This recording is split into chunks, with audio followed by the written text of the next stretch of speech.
100% contraditório. Não sei se eu me fiz entender e respondi a pergunta. Se fez. Com embasamento e propriedade. Muito bem respondido, professor. E, na verdade, foi tão bem respondido que o senhor já iniciou a resposta e já até pincelou a segunda pergunta, né? O senhor falou sobre a questão do materialismo, da evolução e da luta de classes, né, que envolve o marxismo, e é justamente dentro desses 3 pontos que tem, como é que a gente pode dizer, o embate, né, o confronto com a doutrina em si, né, com que o magistério assina embaixo, né? Então, o senhor poderia só pontuar mais uma vez ou explicar algo que o senhor queira sobre essas objeções, né? Quais são essas objeções doutrinárias, né, que o magistério defende e que vai, né, de encontro com o pensamento marxista? Perfeito. Então, é o que a gente colocou aqui, né? Esses 3 pensamentos, e tem um pouquinho a mais que quem vai deixar isso bem claro para a gente é o Leão 13, mas eu já chego lá. Vamos pincelar esses 3 momentos primeiro, né? Então, para e pensa uma igreja católica onde só existe o que é material. Se só existe o que é material, então os milagres eles passam a ser simbólicos, os sacramentos são puro teatro, não existe uma questão de graça divina. E se não existe uma graça, a gente pode negar, pela mesma lógica, um pecado. E se não há pecado, então quem é que vai para o céu ou para o inferno?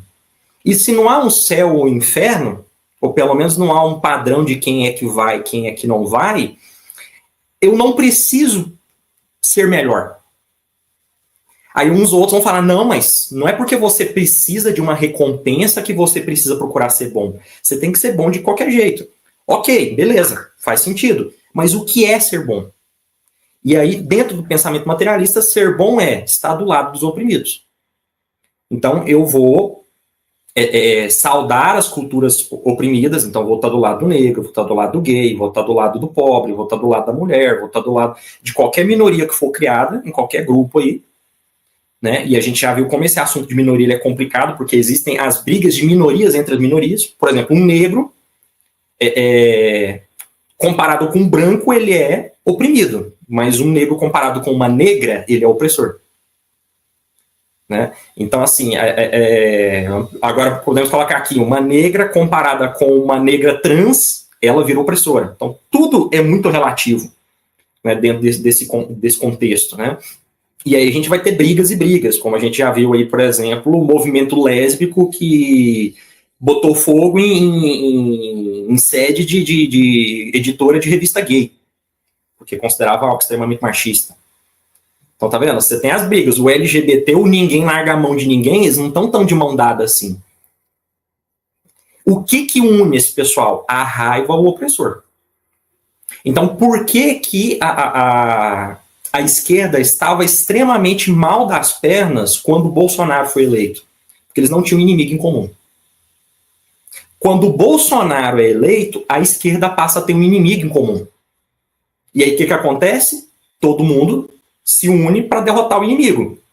E é por isso que eles conseguiram um número satisfatório para eleger o Lula. Esse retorno do Lula foi uma má política do Bolsonaro que conseguiu gerar um ódio tão grande a ponto de todo mundo querer votar no Lula. O Lula não foi mérito do Lula, foi demérito do Bolsonaro. O Bolsonaro conseguiu ser tão incompetente a ponto de que muita gente detestou ele a ponto de ser uma maioria para votar no Lula. E os números são claros, porque por mais que você me diga, não,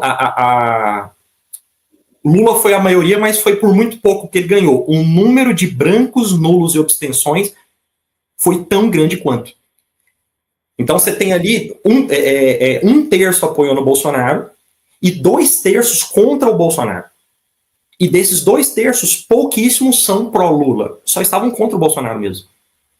Então, assim, que é interessante no pensamento de esquerda. E aí vai lembrar, quando nós somos Bolsonaro, nós estamos falando de direita das mais variadas direitas. Nós temos uma direita protestante fundamentalista no Brasil, nós temos uma direita fascista, propriamente dita, com essas ideias patrióticas, volta à ditadura, vamos rezar na frente de jato, aqui na base aérea de Anápolis, e vamos pedir intervenção militar, e você tem uma minoria ínfima de doutrina social da Igreja Católica ali no meio, que acaba dando a mão para essa galera.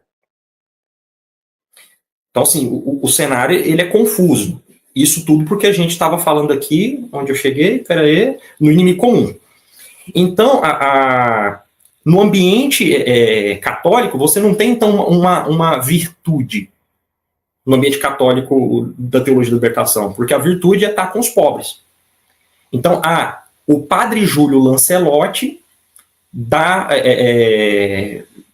dinheiro, dá comida, dinheiro, cuida dos moradores de rua, das pessoas em situação de rua, ou como diria meu querido Padre Quinha, que Deus o tenha, São Padre Quinha, os meus irmãos na rua, né? Ele cuida ali, mas ele, se comparado com outros padres da teologia da libertação, ele é criticado. Porque o padre Júlio Lancelotti, apesar da direita bater ali nele como se ele fosse o grande símbolo da esquerda, muitos padres da teologia da libertação não gostam do Júlio Lancelotti. O Júlio Lancelotti celebra a missa, ele usa casula, ele celebra a missa tecnicamente direitinho, ele usa pão, ele usa a hóstia, ele usa o vinho certinho, com o cálice certinho. Ele comparado com outros... Se encontrou com o Frei Gilson.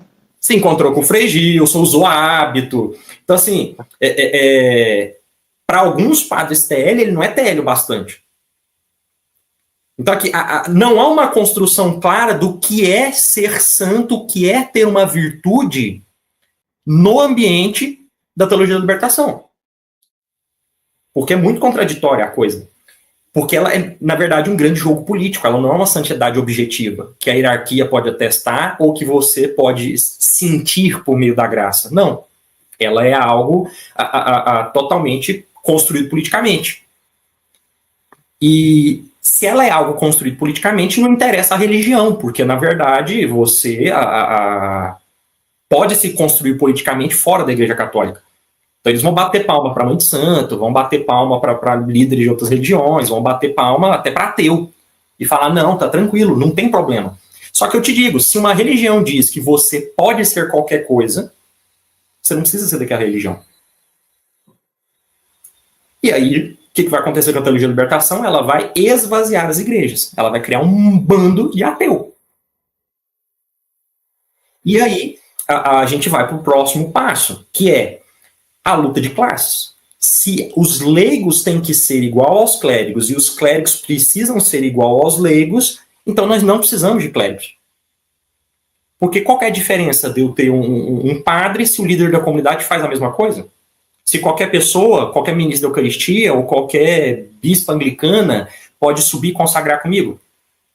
Se as confissões não são mais feitas no confessionário, mas é aquele gesto de arrependimento lá, em que você pede perdão para todo mundo e é aspergido com água benta e está ótimo, a confissão comunitária, proibida no Brasil pela CNBB, inclusive, que fez uma nota proibindo, não pode. Então, a CNBB, que todo mundo taxa de ser 100% TL, também não é. Está cheio de bispo TL, mas tem cheio de bispo bom lá também, né? Então, aqui a gente tem a coisa muito complicada. E aí a gente tem a segunda virada, porque se eu não preciso de clérigos, então eu não preciso de vocações. E aí os seminários da TL também esvaziam. O que faz a TL, inclusive, ser, aí minha opinião, né, um natimorto. Então você não precisa ter medo onde a TL entra, porque é uma questão, do ponto de vista da igreja, de esperar 100 anos. E o que são 100 anos para a Igreja Católica, que tem 2000, né? Morre. Não vai ter mais ninguém disso. Por quê? Você só vai ter vocação onde você tem igreja séria, onde vale a pena ser padre. Você pode ver que os padres TL, a linha de frente TL, com um pequeno parêntese que eu já vou fazer, são um bando de velho, que é a galera da geração de 60 e 70. Por que não tem padre novo? Né, adulto, vou falar novo adulto, né? Ali na TL, porque não tem mais seminário. Os seminários estão vazios. Aí vem um pequeno parêntese. Nós temos uma pequena mudança nesse cenário. com o levantamento da direita, e uma direita muito radical e fundamentalista, e dentro da Igreja Católica, essa direita tem até tomado opiniões anticatólicas, cismáticas, né, sede-vacantismo, e não sei mais o que, e fraternidade São Pio X e tal. Eles estão despertando uma raiva muito grande. E essa raiva muito grande pode se configurar como inimigo comum. Então a gente já tem jovenzinho de 20 anos, 19 anos, 18 anos, se levantando como baluartes novos da teologia da libertação para enfrentar o inimigo em comum. Então você tem ali um ou outro influencerzinho, aquele freizinho, a moreninho, que eu não lembro o nome dele agora, que franciscano, que defende a TL. Você tem um ou outro ali que aparecem. Por quê? Por causa do inimigo em comum. O monstro conservador aqui, que é essa amálgama de São Pio X, São Dom Bosco, não sei mais o que e tal. Mas, no geral, a ideia da teologia da libertação é ser um natimorto. Mas, para tudo aqui, esse ainda não é o maior problema que a igreja vê, porque não é o problema que o Leão XIII viu. O Leão XIII, quando foi analisar, ele percebeu ali na Europa, né, com uma visão bem europeia, né,